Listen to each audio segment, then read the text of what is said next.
अस्सलाम वालेकुम। जैसा कि आप सबको मालूम है कि आज इस इज्तिमा का यहाँ होना और कायदे बलूचिस्तान पंजगूर आमद का मकसद ये है बलूचिस्तान की ख़वातीन की नाजायज़ गिरफ्तारी। 22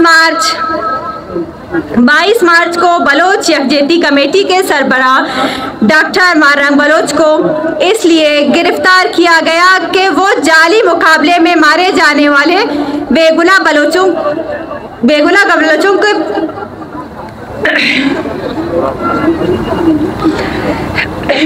बलोचों के शिनाख्त का मुतालबा कर रहा था। न सिर्फ मारंग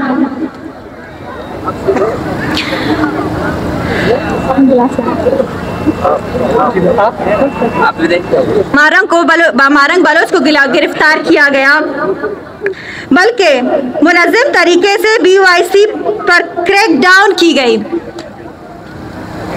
बेबो बलोच, गुलजादी बलोच, माजूर व्हील चेयर पर बैठे हुए बीबर बलोच का तक को उन्होंने नहीं बख्शा।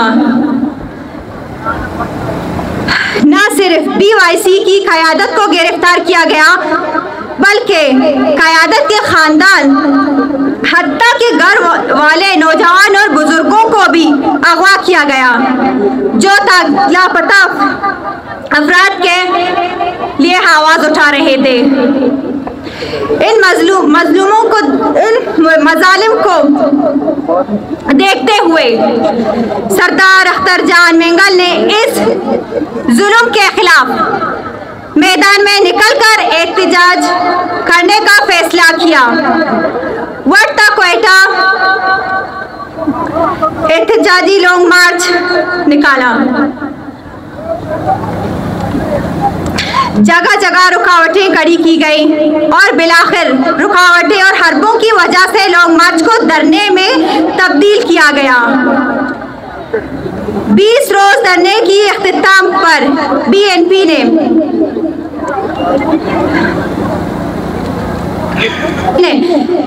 एहतजाजी जलसों का ऐलान किया। आज इस सिलसिले में पंजगूर में जलसा मुनक़िद की गई। पंजगूर शोहदा की सरजमीन है। आज हर बलोच को तमाम इख्तिलाफात से बालातर होकर निकलना होगा, क्योंकि बात अब सिर्फ नौजवानों तक महदूद नहीं है, बात अब नंग नामूस पर आ गई है, बात अब हमारे घर के ख़वातीन तक आ गई है, बात अब हम ख़वातीन के दुपट्टों तक आ गई है, बात अब नंग नामूस तक आ गई है। हम बलोच अब ये नहीं समझते कि हम अपने घर, अपने आरामगाह में महफूज हैं।